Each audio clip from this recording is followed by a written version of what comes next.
So I'm here with my friend Greg Gamache, and he has a really interesting job.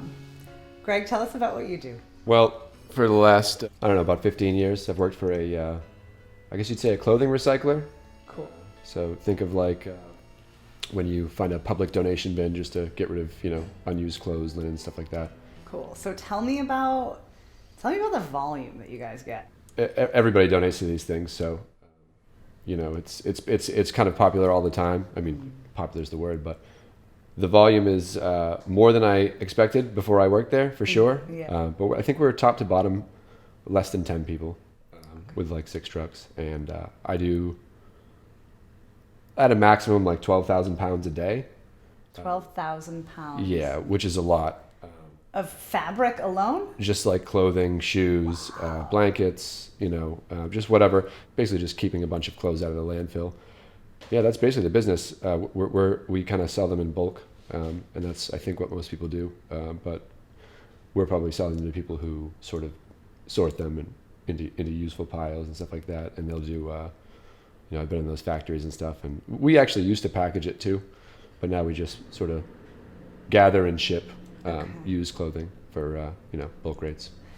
So I remember you telling me a story about how you used to bundle the fabric into these giant bricks, right? How big was one of those bricks? Well, it's a baling machine. So they're if you've ever seen like the cardboard bales like in the back of a Walmart or whatever, what they do with all the boxes, it's about that size. They're 3 feet deep, a variable height, 3 to 6 feet, and then about as wide.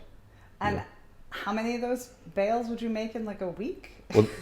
So they weigh between. It kind of depends on like when you're loading a vehicle, what their capacity is and stuff like that, and like how the load is in the truck. But they're like roughly 1,000 pounds each. So tractor trailer trucks usually take the loads out, and that's like up to about 45,000 or 50,000 pounds. So that's the math. That's amazing.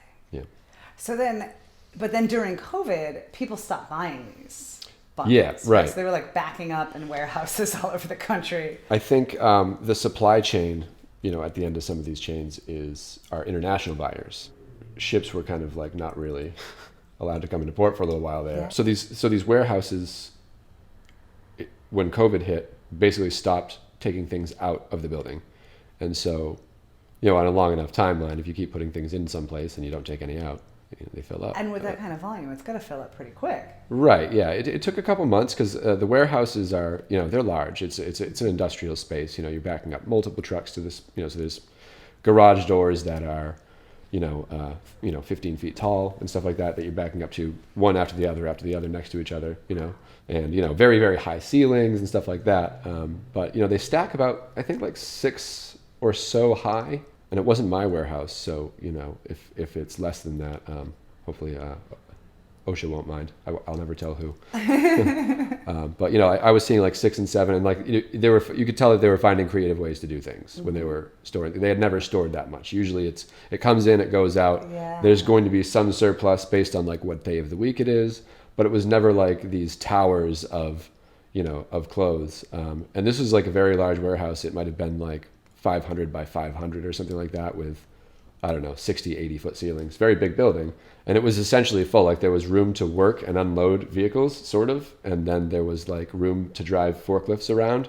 But like that was kind of it. Most of the warehouse floor was clothes, and it wasn't just a flat, level pile of loose clothes. It was like compressed, baled clothes from floor to ceiling in a building that's, so it was... yeah, like a rough guess is like 3, 4, maybe 5 million pounds just sitting, and just one warehouse, just one, just one of these guys' warehouse, and in like a few months. Right, yeah, in the space of a few months, and that's what comes through. It's millions of pounds. So it's all of this fast fashion that is the problem, right? Yeah. If there's going to be a problem, I suppose that would be it. Basically, I mean, half the stuff I'm wearing is probably similar. All recycled. Yeah. Well, no, but it's also this is probably like like one of the big fashion brands you see at the mall, one of the stores, H&M, Aero, those kind of things. Yeah. And they're all pumping the stuff out with the intention that you kind of wear it for a season, maybe 2, and then it's not that it's not popular, it's that it's like it's going to start disintegrating. Mm-hmm. You know what I mean? Because it's not really made sustainably. But yeah, I'd say the bulk of the stuff that we get that's both used, and we do get donations of new stuff, which is good, is a good thing for that kind of keeps the machine moving if we're able to sell in bulk, but there's also a quality element to it.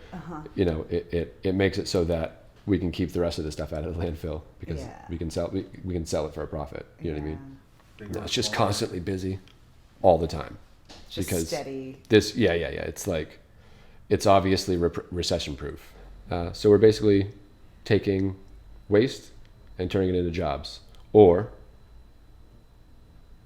we're making jobs out of your waste. Depends on how you want to. I love it. That's great. Yeah.